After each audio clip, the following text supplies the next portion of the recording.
And a very warm welcome to this Conservative Home event, Driving the Economy, What's the Future for Lower Skilled Workers in partnership with Logistics UK. I'm Charlotte Gill, the Deputy Editor of Conservative Home, and today I'll be chairing a panel discussion on how the government can better support this vital part of the UK economy. We'll be looking at how we can ensure the country has the workforce that it needs and that workers receive the training, support and future prospects that they deserve. And we'll be reflecting on some of the challenges that we've seen recently when there's been a shortage of lower skilled workers. How can we ensure that there remains a pipeline of people to do these crucial jobs? And with me to discuss this topic, I'm delighted to be joined by Elizabeth de Jong, Director of Policy, Logistics UK, Steve Granite, Chief Executive Officer at Abbey Logistics Group, and Alex Burghart, MP and Minister for Apprenticeships and Skills. So a very warm welcome and thank you for joining today. To kick off with, I'm going to ask each panellist to speak for 5 minutes about their view on today's topic, and then we're going to look at some questions, and then we're going to open up to the floor, get a bit of a conversation going, as I'm sure you all have lots of questions about this subject.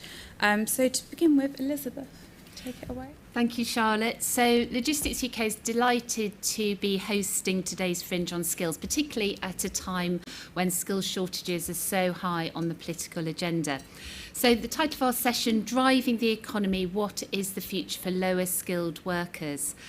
And we're concerned that there may not be enough government focus on lower skilled trainings, despite lower skilled jobs being critical to the economy. I say maybe because that's what we're going to be debating today. So why is Logistics UK interested in the topic? Well, logistics is the backbone of the economy. It's essential to all economic activity. It delivers everything every business in the UK needs to do everything it does. There's currently about 2.5 million jobs in the wider logistics sector.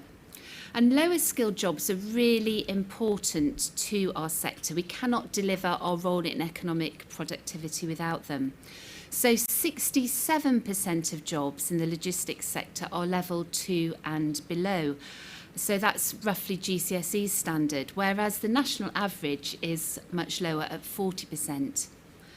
Skill shortages in our economy are very well reported, and many of those are categorised as that lower skilled level 2 and below, such as care workers and chefs, waiting staff, cleaners, construction, butchers.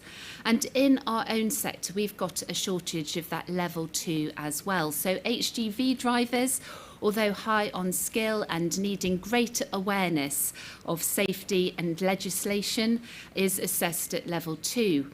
And the driver shortage is well known and acute. We've been reporting it for a number of years now. But in our latest survey, 96% of our members were finding it difficult to recruit HGV drivers. However, last year, the hardest group for our members to recruit was fitter, mechanic and technician roles. Again, a level 2 role, and 75% of our members found those hard to fill. And similarly, 75% of our members are finding it hard to recruit warehouse staff, albeit at a less severe level. So the impact of those types of shortages is cumulative and far from abstract. So some empty shelves we'll be seeing in some supermarkets across the country, some delays in dispatch and delivery of online orders, and prices are rising as we compete for scarce resource. And then there's the knock-on effect for the rest of the economy. Construction, health, local businesses, everyone is impacted when goods aren't readily available. So Logistics UK has been looking closely at what help is available for those lower skilled roles, especially in comparison to schemes and funding available for higher skilled roles. And it would seem to us, but Alex, I'm sure will put me right if not, that there has been a focus on free training for level 3 and above. So of course we welcome recent changes such as the boot camps for 4,000 new HGV drivers, and we know obviously that there's apprenticeships for level 2, and we know that there are things we can do to improve how that scheme works. For in transport over the last 5 years, less than half the original target for apprenticeships have been started, although there have been 2 new apprenticeships recently announced. So then we looked into what other funding options there are. The National Careers Service has thousands of free courses, but only a minority of those are at level 2, including 2 for HGV maintenance, with the majority of courses there at level 3. The Lifetime Skills Guarantee announced during the pandemic recognised the need to upskill the workforce, but that funding there is for level 3 and above. And similarly, adult learner loans are only available for levels 3, 4, 5 and 6. The Education, Skills and Funding Agencies, they fund many courses, including level 2, but they're for aged 24 and below. So many of those that we're seeking to employ could have funding from there, but they will be over 24. So then we're back to the National Skills Fund, which is only for level 3.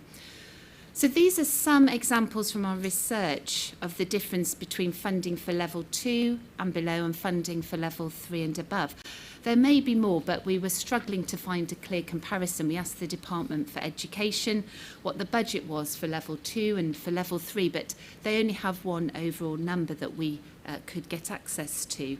So we believe that the differences in level 2 and below and level 3 and above funding does need some debate. Is it due to a purposeful decision? And if so, what is the reason? And then we should ask ourselves, is this the right level for society?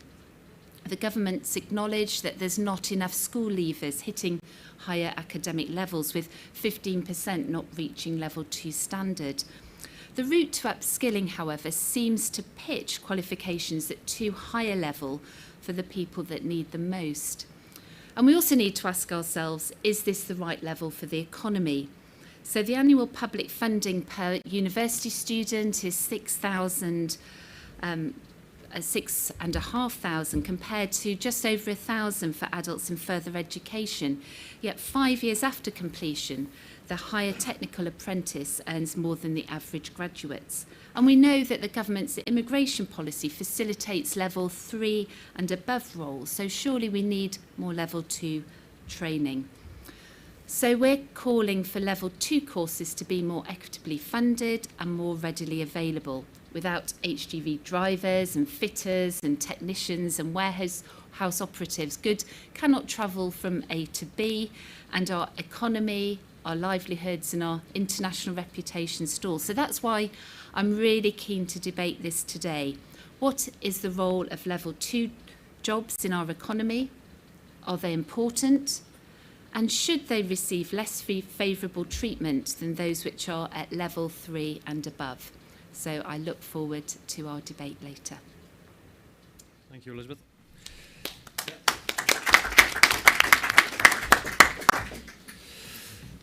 So, as was mentioned before, I have 2 roles. First role is Chief Executive of Abbey Logistics, which is the UK's largest transporter of food products, food ingredients in liquid and powder format. So staple products such as flour, sugar, glucose, oils and fats. And also second role, which is the chair and founder of a not-for-profit organisation called Think Logistics, which was set up in 2014. And Think Logistics is aimed at basically putting logistics employers into schools and colleges to engage directly with young people to attract them to the sector. Because back in 2014, you know, we knew this was coming, and we can touch a bit more on later what we've achieved and what we look to achieve in the future. But putting me Abbey hat on, just to bring to life the reality of the driver shortage. At the moment, we operate 350 trucks and about 600 tankers in the UK. We employ 600 people. We have at the moment around 10% of our fleet just parked up in depots, not able to transport goods. And we have more orders than we have capacity to move products. Clearly what that means is that lots of the food manufacturers in the UK, if they're not getting all the ingredients they need at the time they need it, then they're not producing at the maximum capacity, and therefore the knock-on effect of shortages of transport further down the supply chain is why we're seeing shortages at the supermarket shelves and fuel stations and in construction and every other sector. It's a major challenge to attract and retain new drivers. So, you know, we've had a major re-engineering of our recruitment process.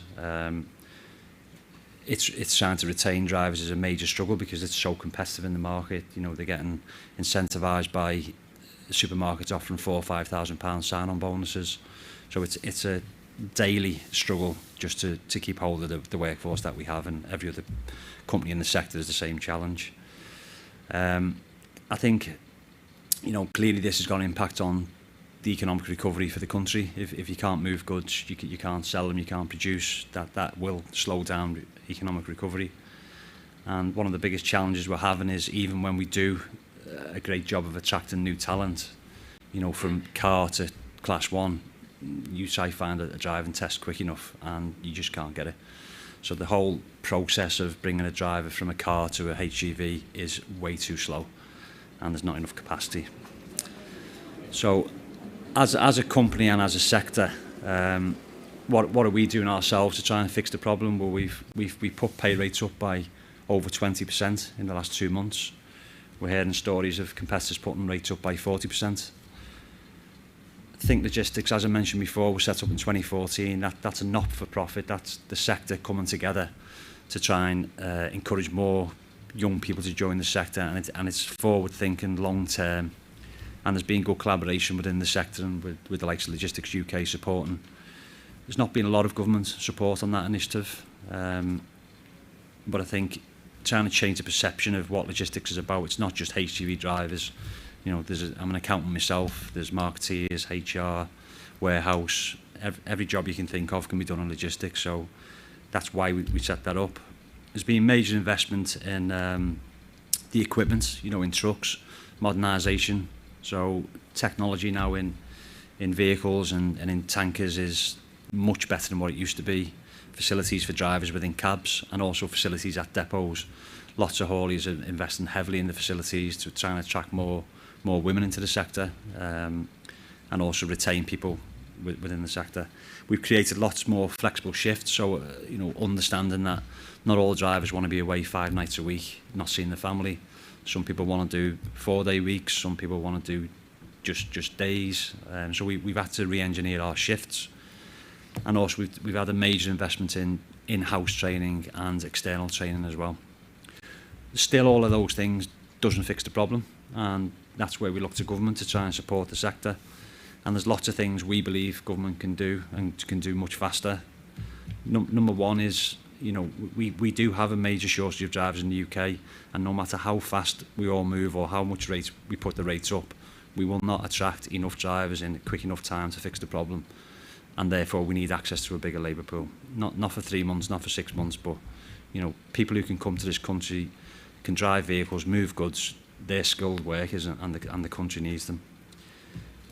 Increasing capacity for driving tests. It's, you know, we do hear the big message about we've increased capacity to 2,000. Not on the ground. It's not happening. So we have at the moment a class 2 to class 1 programme where the company will fund the acquisition of the licence from class 2 to class 1. I have 14 drivers waiting to start. They can't start because they can't get a driving test. So it's not happening on the ground for the company.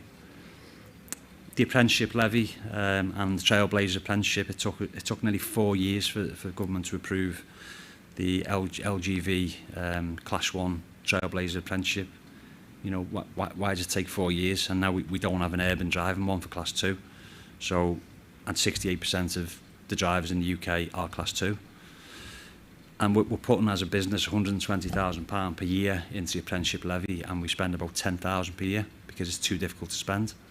So I would ask as a haulier in the UK to give the money back that has not been used and allow us to fund licence acquisition and training ourselves, so we can speed the process up and get more drivers through. And also, you know, I know it's been talked about a year of logistics. Maybe government's helping just promote the sector, promote how important logistics is, and have a year of logistics where we do really get behind the sector, because every other sector does rely on logistics. And finally is better infrastructure. You know, the facilities drivers have to use at customer sites, at service stations, they're not fit for purpose, they're not fit for humans. And if you go to the continent, they have it right. You know, they have HGV parking facilities, and I think then we could maybe try and attract not just more women, but also more men, because lots of men don't want to use those facilities either. So that's the point I'll be discussing today. Thank you, Steve. And now Alex. Great, and look, thank you, Charlotte, and thank you.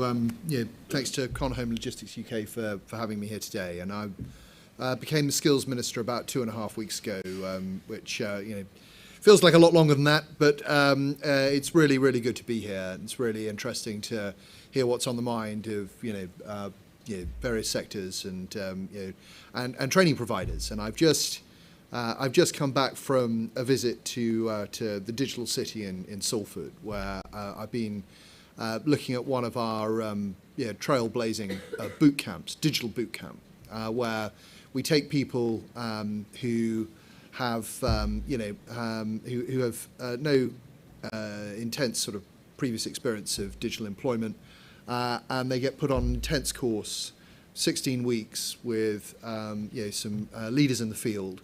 And then they have a guaranteed job interview at the end of it in the digital city itself. And it's really been really fascinating for me this morning, talking to some people who, directed by their job coaches, haven't got great skills in the bank, but can see the prize at the end, which is a pathway into work in a sector which is absolutely essential to the prosperity of this city now. And it's this sort of thing that has really whetted my appetite in the time I've been in the department, because I think there are a lot of sort of very successful models for training, very valuable models for training, but often for people with low skills who perhaps had a hard time at school, where things didn't work out, to get them a vocational course that leads straight into a job opportunity is a way of enlivening their interest. And the obviously at the moment the department is just in the process of setting up a major expansion of its HGV boot camp, which I know won't solve all of your problems, Steve, but it's definitely a step in the right direction. And the sheer volume of interest we've had from the public since we said that we were going out to tender for new contracts to run these programs has been huge. So there are people out there who want to do the job. They want the training. They want the training in the new way that we're putting forward. And I think it's a good reminder to us of what we can do. Anyway, to take a sort of step back, what I do as the Minister for Skills, and what my boss Nadeem Zahawi wants to do, is to make sure that everyone, whatever stage in their career, has the opportunity to move up to the next level. And if you're, I'll come back to people who have got level 2 or below in a moment. But if you've got your level 2, the lifelong entitlement to get your level 3 training in technical skills is big thing that Prime Minister announced last year. Very exciting. We've got the lifetime loan entitlement, which will be coming online, which will enable people who perhaps got their level 3 to go and get those level 4 and 5 skills that are so needed in the economy to improve productivity. We've got a bunch of very exciting things happening around apprenticeships, including degree level apprenticeships, which are helping people move on to really skilled work. Now, to go back, I absolutely want to be able to respond to Elizabeth's challenge, because we can't forget about the people who have never been able to get adequate qualifications at level 2. I think it's about 20% of 20-year-olds have not got English and maths at level 2, and that is a major barrier to employment. We have some things in the system at the moment. There are some courses that happen through adult learning, but I do understand that we've got to fill in that part of the picture. because we want to have a skills environment and a work environment in which everyone, whatever stage that they're at, can progress. And what we're trying to build around that at the moment is a much more responsive system. So a system that understands in each locality what the needs of business are, what the needs of individuals are, is working with industry to understand where those opportunities are. And once you build that responsive system, then you have courses that are better tailored to local need, that are proving to local students and local providers that there are decent pathways forward, and that's good for everybody. So if we get these two things right, we get a system which encourages progression at each stage, and a more responsive system of training, which is more aware of what the needs of local businesses are, then I think we have a really exciting learning environment in this country. There will always be a need for lower skilled workers, although over time we hope that there will be more automation and there will be the nature of lower skilled work will change as a result. What we don't want is a long-term situation in which people get stuck in lower skilled work when they don't want to be, and that's what my department's fighting to change. Thank you. So lots of really interesting points to pick up on. One thing that comes across really clearly from what Elizabeth's talking about is that there's been a huge disparity in the amount of funding between level 2 and level 3. Even though the government's made major promises to level up, it seems that it hasn't happened in this sector. I just wondered, Alex and Steve, your thoughts on why this has happened. Do you think government needs more people with technical education in the civil service? Do you think we have too many university graduates, perhaps not empathetic with different sectors? What do you think, Alex? Well, and something I should have drawn attention to is that over the past few years in FE, we've had a very successful initiative which is helping people who didn't get their level 2 in English and Maths to do so whilst they're studying at college. And consequently, we've seen a substantial increase in the number of people leaving with those leaving formal education with those level 2 and 3 level 2 qualifications. So there are things that are going on already which suggest that the system hasn't been entirely blind to this problem. And Elizabeth, would you like to pick up? Yes, I'm just quite interested.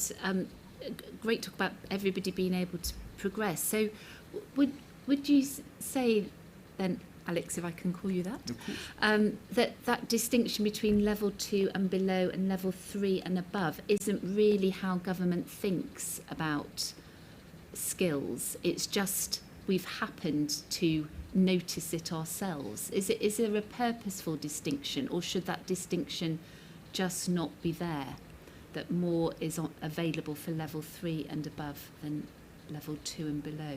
No, I personally, I wouldn't want us to think that the world is level 3 and above and level 2 below. There is a continuum. There are a series of steps of skills and opportunities and a number of ways in which people can go about improving the skills that they have to improve the opportunities that they have. And I don't, personally, I don't think it's very helpful to sort of draw a hard line at any one point. The important thing is, what does the economy need, what does the individual need, and how can we provide that? Okay, thank you. So such things that I remember the National Skills Fund, we've had lots of debate about that, we've had lots of debate with Treasury, and it's always been, that is for level 3 and above. So it cannot be for level 2 and below. So maybe in your tenure we'll see that not necessarily being the case, and that hard edge of what is and what isn't may dissipate, I think. You're tempting me to make policy announcements on the hoof, Elizabeth. Well, I'm just saying that might not have been a purposeful policy, that it was a distinction. I don't know. Steve, do you want to add to the question of funding and why there's been this inequity between level 2 and level 3? Yeah, I mean, I'm not sure why we've ended up in that situation, but I think also we need to recognise that not everybody wants to go through the level 2, level 3 and progress. Some people are happy to have a steady job where we call low skilled or whatever, and the country needs that.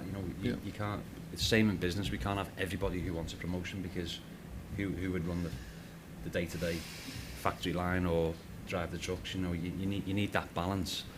But as Elizabeth said, I think all the focus is always on bringing in higher skills, level 3 and above into the economy, but you need the people on the ground to make the economy work, and I think there's been a lack of focus on that, pool of workers. Do you think some of the reason we're not getting enough people on the ground as well, I wonder how that ties into the cost of living, rents are going up, and just how people are managing with that, and like in my local area, maybe it's not logistics, but I just noticed a lot of vacancies, but it's very expensive to live there. And I just wonder how people are coping with housing and how that also plays into the recruitment issues. What do you think about that, Elizabeth? Well, I think it does fit into our skills issues as well. So we're seeing some of those lower skilled jobs, in fact, attracting higher salaries than many of our graduate jobs around. So that rebalancing almost is happening in terms of what people are being paid for different jobs, and the value. We've been very careful to not use the word low skilled jobs, because they are of great value to our economy, aren't they? Great value, and that's a feeling and an attractiveness. Absolutely. And in our economy, and I think this is sort of what you're suggesting, Steve, is that obviously there are people who like their job, and their job is essential, and we need them to keep doing it. And I think in a market economy, lower skilled jobs don't need to be poorly paid jobs. If we need them as an economy, then we need to pay for them. It's good to hear how you guys have put up wages by 20% in the past period of time. So it's but there from where we're coming from is that we don't want people to get stuck in a place they don't want to be. We want to let them know that they have the opportunity to move forward as well. And I see we've got quite a lot of questions already. So this gentleman here at the front row. Alex Wolf, I'm head of fuel cards at Certis Energy and bunker sites. So listening to Steve, I know well, we've got 900 drivers. And I'm also a part owner outside of work in a family group of children's nurseries that has 50 staff, and hearing this. Busy. But there's a few things I think you can do in your role. So number one, under this government, lots of apprenticeships have gone from 9 and 12 months to 18 months plus. What is the shortest time you think an apprentice could be where it still brings the value? The second thing I've got is lots of these sectors are one gender dominant, and what I mean by that is of my 900 drivers, 899 are men and we have 1 female. Of my nursery team, 48 are female and 2 are male. So I was wondering what you could do on gender. And the final question I've got is, how do you think you could make it easier for children to come to the workplace? And the reason I ask that isn't some giveaway point, but the majority of our drivers in their 50s used to sit in their dad's cabs during school holidays, and just with insurance and liability now, as Steve will know, you have to stop many of those practices. So on those 3 areas, length of courses, gender splitting, and also children in the workplace. Alex, would you like to? Yeah, no, look, three really good points, and I think that on apprenticeships are now it's a very sort of complex field. You have everything from quite straightforward apprenticeships to degree level apprenticeships, and so 18 months is an average, but it's not, it's an average that is drawn from a very wide range of experiences. And on gender dominance, and so the visit I've just been on has made a big effort to get more young women into the digital space, and has done so very successfully by going out into school and actively doing workshops and suggesting to schoolgirls that this is a career path for them, and it's very I have two young daughters, very heartening to see. On your third point, I think that's also really interesting, and and something I haven't thought about in the context of HGV drivers. And I can see that there's a case for bearing that sort of thing in mind. And so, what was the cut-off point out of interest? When do you know? Roughly what age do your drivers not attribute that experience to being formative? I think most truck drivers you meet are second generation or third generation. It's fascinating. There's very few that aren't, and it's one of the things that I really want to have a look at, because at the same time you say to our health and safety director, I want to bring, so we do love the lorry week when we take a lorry to school. Probably I want to learn more about think logistics, but to actually bring them as a driver's mate for the day is extremely difficult. Really? It's virtually impossible. What, for any children, or anybody under 18, or anybody at all? It's pretty, so anyone at all, you have to do various courses, so we send our directors and our salespeople on courses that is a possibility, but under 18, it's basically no chance for the majority of us. There's probably a few exceptions out there, but for the majority of us, it's very difficult to have someone under 18 as a workman's mate for the day. That's very interesting. We're drawing up plans for a year of logistics, and I'm going to take that as one. We had a nice full agenda of all sorts of great ideas, but I'm going to add that one, and it might be something that we need to speak to insurance companies about for a one-off special lifetime event. Steve, is that your experience as well? Absolutely, yeah, it's the same. Even with Think Logistics, the programme, we go to the school and then we try and attract an interest. And then we used to have a phase 2, which was for the young people to come and visit the workplace, and that was great at the start. And then as the years have gone on, it's become more and more restrictive, where companies just cannot bring young people into warehouses and transport depots. If anybody else in the room... We've got loads of great ideas. If anybody else in the room has a similar... is in a different sector and has had the same experience with not being able to take young people into the workplace, I'd really like to know. Please either tell me now or contact me afterwards. Could I add a point of policy information? Yeah. So, during David Cameron's tenure, we abolished, thank you, we abolished 14 to 16 work experience. And that work experience included an agreement with the Association of British Insurers that the children who were on work experience would be counted as employees while they were on the approved work experience. We got rid of it because a professor said that it was no longer appropriate because so few people were going from schools straight into employment. Now that was foolish and short-sighted. Weirdly, in his speech to the Labour conference, Keir Starmer pledged to reintroduce it as a mandatory opportunity for 14 to 16-year-olds in school. So I think we should think about it. That's very helpful, thank you. Let's go to this gentleman here. If you don't, yeah, thank you for passing the mic. Hi, I'm Barry Matthews, Megit PLC. We've currently got an apprenticeship programme which looks solely at engineering, but in the next month or so we're extending that to 12 different new standards. Right, please, going to Steve's point, there's not just one particular one-trick pony in an organisation like us in terms of engineers. We're going to have people from CSR all the way through to project managers, all the way through to solicitors. One of the things we're also engaging on is with Andy Street, with the West Midlands Combined Authority, with his levy transfer scheme, where we as bigger employers can pool our levy transfer amounts into a pot to help our supply chain. And particularly we're forging ahead, we're working with our own supply chain to help level 2 apprenticeships. But one of the things we're stumbling upon, a lot of organisations in our supply chain are struggling with the recovery, and therefore they can't afford the salaries. So obviously not to make policy on the hoof, Alex, maybe think of a broader use of those levy transfer funds to assist with subsidising salaries to enable us to help our own supply chains and then improve on-time delivery and also quality. Thanks, Barry. Did you want to come? Did anyone want to come? No, I'm just very interested in these points. There's lots of people who would love to hear would you mind? To the lady at the Thanks. Hannah Campbell, West Worcestershire, but I've worked in adult skills and apprenticeships the last 10 years, so I'm going to come at this from a training provider point of view. One of the challenges we have with level 2, and particularly around funding, is it's considerably less, but these are the learners that actually need more support. So from a cost perspective, they need more wraparound support, they need more pastoral support, and therefore, I suppose my thought is surely level 2 should be there equally funded to level 3, if not further. And I think the challenge we also have around recruiting into level 2s, and this is pan-sector, it's a nightmare at the moment to actually even get the talent through the door, is they're often coming, if they're applying for a level 2 programme, with maths and English, it's what they're called entry level, but that's primary school level or less.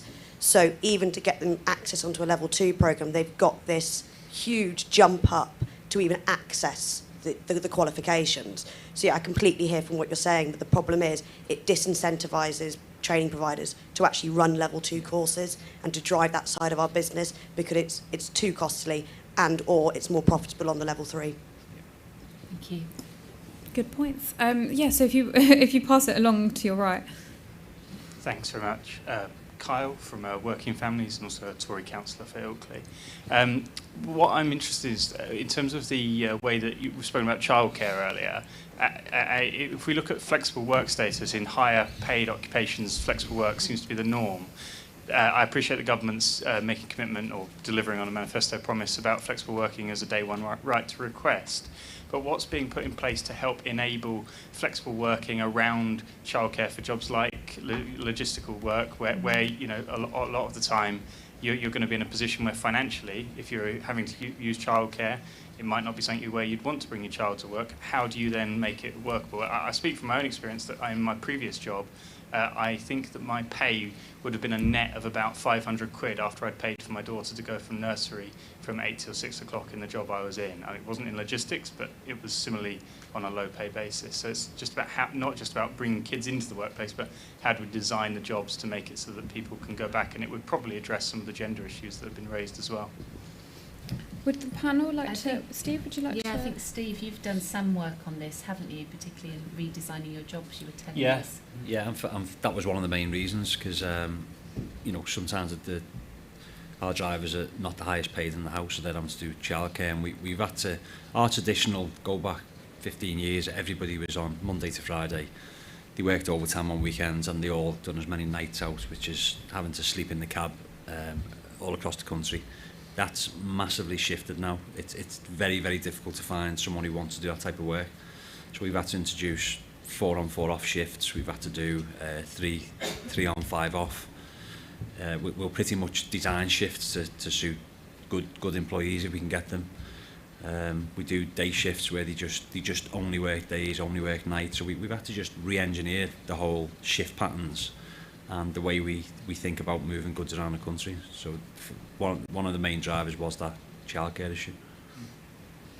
What do you think of because the government's granted temporary visas to sort of fix some of the HGV shortages? Do you think this isn't going to be the magic wand solution? Like, we actually need something far more longer term, maybe like education in schools to try and get people more engaged. What are your thoughts, Elizabeth? Yeah, so we put together a whole package of things looking at the driver shortage, and the visas were part of it because of the very short-term nature. So that was the only reason we were really looking at visas, because we'd had the DVSA who test drivers closed for an awful lot of COVID, 45,000 too few tests, and needing to ramp that through. So there are some underlying issues that need to be looked at in the attractiveness of our industry. So we've talked about pay going up, that's a short-term measure, but you're still in that pool. It's because we've not been able to get people tested. Testing is increasing, but we did need those visas, and we thought we needed them for a longer period of time to allow more tests to take place and more people to be trained, the boot camps perhaps to take place. But I know that's taken a lot of political capital to get the number of visas that we have got for that short-term period. But it is, and our immigration policy should support our economy, it is a necessary step for the short-term issues. But longer term, we need to be redesigning jobs. We need to be looking at the driver facilities. It's not just about government spending money, as I was reminded this morning. It's about how do we find a system, a planning system? How do we find companies that are willing to invest in those because they have certainty that the planning system will allow them to build? Because currently, you'll have heard me say this before, we have less. I'm amazed you've got a woman at all. Amazed you've got a woman driver, because statistically in the ONS there's fewer than 1% of women.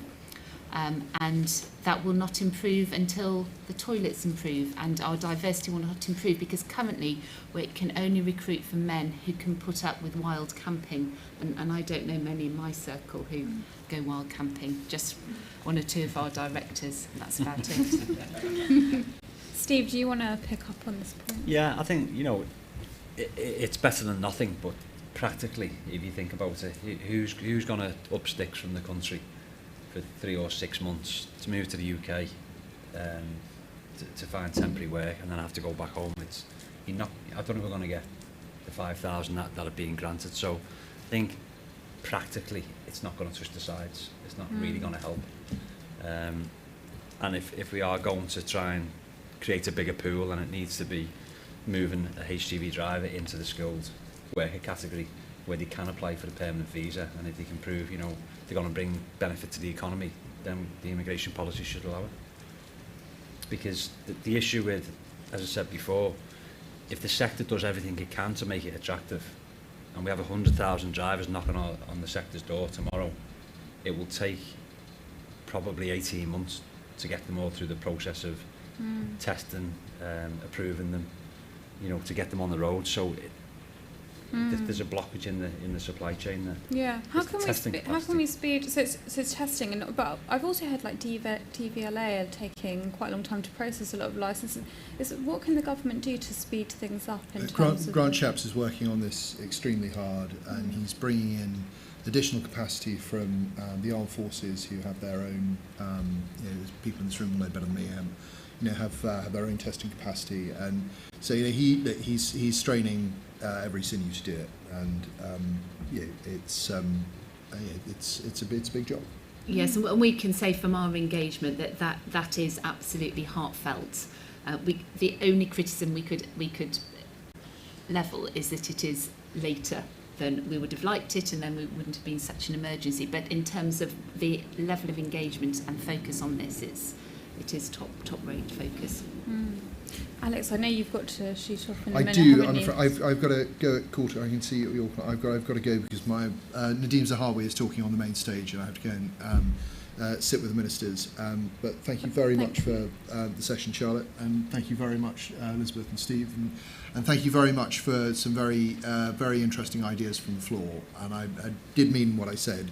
If you have ideas that I should be considering, please do get in touch with me, either through my parliamentary email or through my departmental office. Thanks very much for having me, folks. Thank you.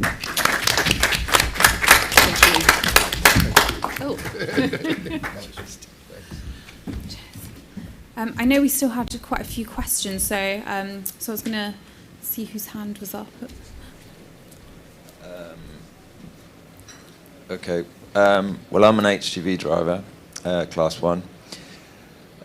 So I was interested to hear what you had to say, and I was going to urge that guy to keep listening, because he needs to listen. And he was, fair play to him, he was listening.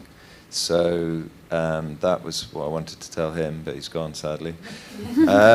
But we can write this to him afterwards, what he missed, and tell him what he missed and all the great points. But yeah, it does need government help to sort out the shortage. It isn't the industry on its own is not going to manage it, and it is a long-term problem. I would say it's been 20 years in the making. I've been HGV driving for 20 years, and I mean, I said to my girlfriend a couple of years ago, if I started again, I wouldn't be an HGV driver. I wouldn't say that now, because now it's improving, and the money's going up. And I also agree with what you said, Steve, that, I mean, I'm actually a university graduate. I've got a history degree, a BA honours. I've done a few other things. I was a primary school teacher for a few years. That didn't work out. I didn't like it. I've worked in the NHS as an administrator. So I've worked in the public sector in 2 roles. I've worked in the private sector. And I'm happy being a truck driver. Do you know what I mean? Yeah. And fair play to him, he did say that low skills, and according to what you've said, Elizabeth, I'm a low-skilled worker. I know. It's amazing. How hard is it to pass... Yeah. How hard, and all the everything you need to and know that's about one legislation, of the reasons about why we can't believe it, and I think it's because you're not supervising anybody. I think we've got this. And that's one of the reasons why you haven't had people going into the profession. I mean, I'm 56. I'm the average age of UK truck driver.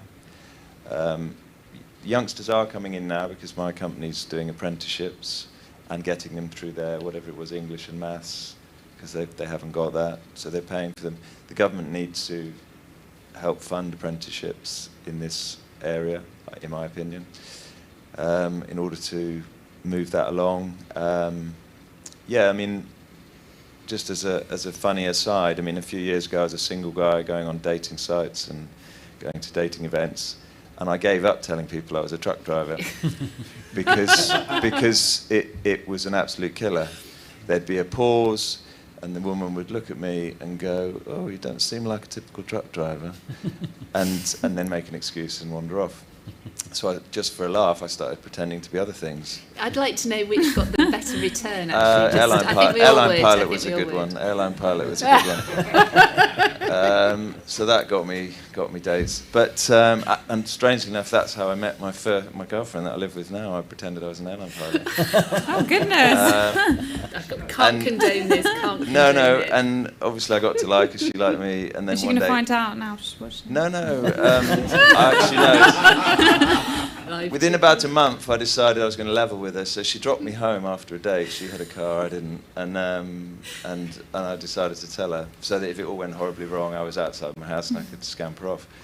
And she thought it was quite funny. So it didn't damage us. And anyway, she works in travel, so she worked out I wasn't an airline pilot from the things I told her. So yeah, whereas it shouldn't be that way. It should be possible to be a truck driver and still attract the ladies. Well, not just that, but you know, the stereotypical angry, bald-headed older guy with a big belly, and he's very angry about his life. You know, that is the stereotype. And don't get me wrong, I've got colleagues who are like that, but they probably make up 10%. Do you know what I mean? 90%. There's lots of people like me who are truck drivers. There's one woman where I work who's a truck driver. She's upgraded from Class 2 to Class 1 recently. And there's quite a few other guys who've done that. But it's a long haul. I know you know all this, I'm talking to you. No, it's interesting to personal stories. I just want other people to realise. But and yeah, this minister does seem to be listening at the moment. So, you know, just keep feeding up to people like him. They do need to listen and not, it needs to be bottom up, not top down, in my opinion. But anyway, that's enough from me. Thank you.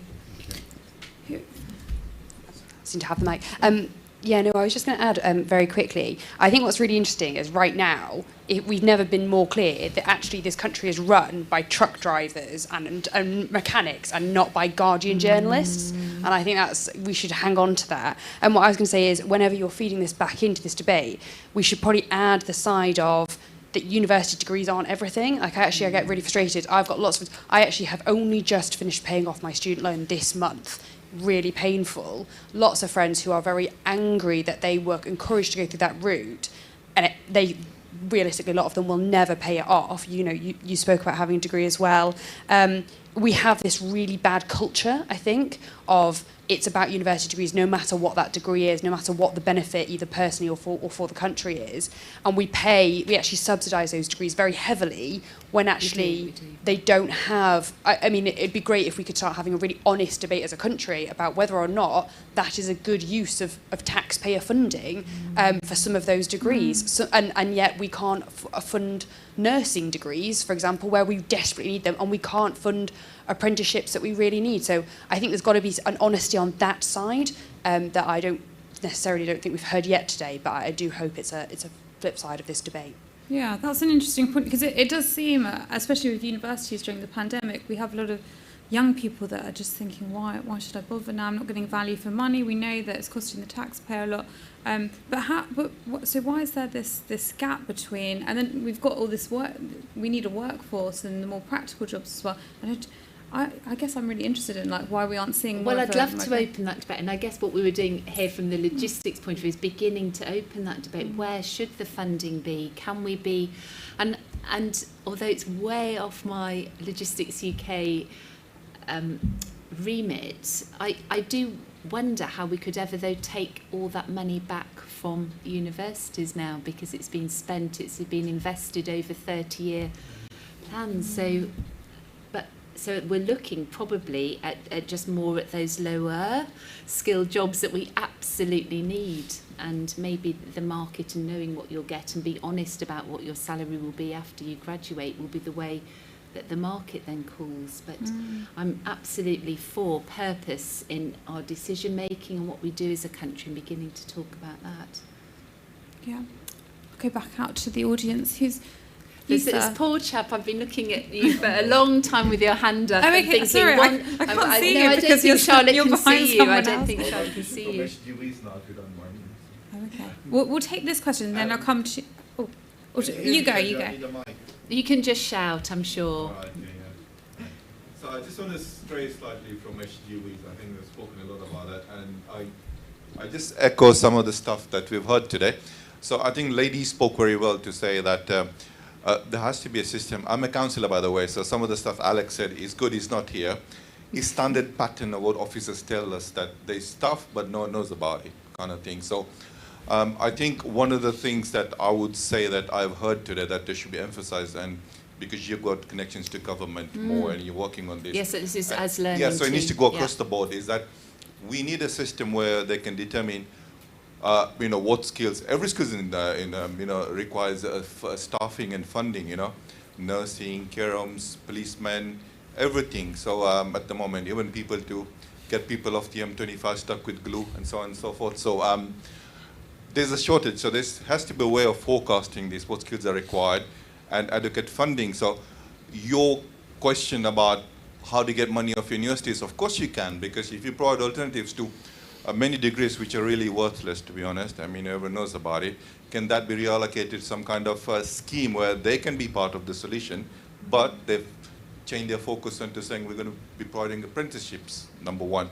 The second problem I have that, although there's a lot of money in the schemes, in the funding, the apprenticeship, once it's gone, it's gone. There is no forecasting, number one, which you already highlighted, should be done better. There's no measurement or targets to say, right, we're going to X amount, right? What did you do with it? What's the outcome? The only outcome I'm aware of, and you heard recently, is Mr. Blair Jr. going to be listing his company, which deals with this apprenticeship schemes exclusively. He will be worth a few £100 million. So my question is, did that money actually give us any trainees, or is it just enrich someone? And because from what the minister said, the funding is going to go back into the private sector who are going to pitch for this business. Is there efficiency in the process? If there is, there should be surely a specific outcome, because problem is governments and councils announce schemes, they got no KPIs, they got no monitoring, and they just kind of make policy announcement and walk off to say, oh, we've done something, but they've done nothing in essence. And we see the same problems in councils at the nth degree. And the other bigger problem we see, central government and local government, is that they proudly tell us on platforms, we got this scheme and that scheme and that scheme. Guess what? No one's heard of it, sort of thing. So, so I think that needs to be done better at every level, kind of which agencies to engage, be it trade bodies, be it representative bodies like yourself. You seem to be very vocal and very kind of connected in the lobbying sense. Is everyone doing the same kind of, let's not call it low skill or high skill or everything, but all the key bodies, I think in the last 18 months, this country's experienced a lot to just it's not rocket science to say, these are the areas where we need to actually focus on and kind of start thinking about the future sort of thing. And I think those are just some of the points that kind of need to be coming out across the board. I think especially the delivery points as well, sort of. For example, I mentioned councils because that'd be a good starting point, because they've got a better idea of where the shortages are, where the problems are. I mean, what are people asking? Because they've got lots of bodies set up internally now. How they connect to a government and decision makers, I have no idea. It seems like it's disconnected or disjointed. So that definitely needs to be done better. It doesn't have to be the private sector sort of doing this, because it could be good for the Conservative government. For example, they've been in power and they will expect them to be in the next few years anyway. They're actually doing this to show that actually, part of this leveling up. Because at the moment, what we're hearing is there's no thinking towards how do we actually do it. So this is a very simple way to say, this is how we're going to be delivering this sort of, the the connecting side of things is just not there. So hopefully I've said a few more points which apply across the board. Hopefully I get hold of Mr. Alex somewhere again. I'll be happy to do that, but thank you for listening. Thank you. No, Thank you. some good points there. We'll draw your attention. This is on our website, because we too found it very complicated about what was available from DWP at local level and this, that and the other schemes. So we've put together on our website funding and support for accessing logistics skills, which has brought together, we did it with DFE and DWP, about how you can recruit things and what is currently available. But I think the case is that should be more.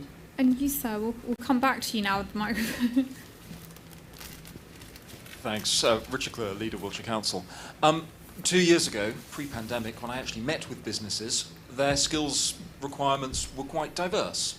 There was ICT, cybersecurity, plumbers, buildings trades and so on. Now, I understand logistics is the acute issue of the day, but the one that I'm now having screamed at me is shortages in hospitality and in care workers. And whilst perhaps it's less of an issue in the urban areas for hospitality, in rural areas, we're actually seeing significant issues now for some of the hotels and the tourism, because the service that people are expecting can't be maintained because there aren't the right staff. Now, anecdotally, I'm getting a lot of comments that's to do with furlough. I'm not sure I entirely buy that. I think it's a little soon to make that conclusion. But I just wanted to emphasise this is, from what I am seeing, certainly in my part of the world, way beyond simply the issue about logistics and skills. This is about the way we're treating people who are doing jobs that are essential, but we don't seem to value. And that's got to change. There's no question there, it's a comment. No, I definitely. Yes, that's right. We were wanting to broaden this out from logistics, looking at the level 2 and below and above. And I imagine the experience that we've had with a number of people going back to their country of origin during COVID, the hospitality sector, we had filled it in the same way with many people from abroad, and they also decided to return to their families, furloughed or not, during that time. We've got 1 minute. Yeah. Is it a quick question? Yeah, I just wanted to say, I feel you've answered your own question, but what you've been saying, I think it's very insulting to call somebody lower skilled when they're doing a job that's essential. Whether it be a dustman or a computer worker at Gatwick. There is a level and they've got a job. What we've got to do, we've been inherent in telling our kids these jobs are beneath them. We've done this over the last 20 years. We all want our best for our kids, but there's nothing wrong with picking fruit, there's nothing wrong with driving vehicles, and there's nothing wrong with building sites. Yeah. And we need to get back to reality. It's nothing to do with Brexit, because we haven't had these, we've lucky had these people from abroad before. Their economies are going much better, and that's why they're back there now. We need to get ourselves self-sufficient. We've been very slow, and that includes businesses as well. We've not been recruiting, we've not been doing the right facilities, and that's our own fault. So it's not only a government thing, it is purely all our faults. Okay, well, we'll have to wrap it up there because we're coming to the end of the session. It's gone very quickly. It's a testament to how engaged everyone is in this issue, and I think it's been a really fruitful discussion today. I'd like to thank Elizabeth and Steve, and even though he's gone, Alex, if you watch this again.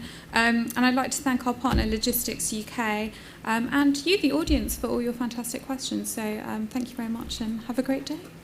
Thank you. In fact, I'm going to clap for you, so thank you for those points.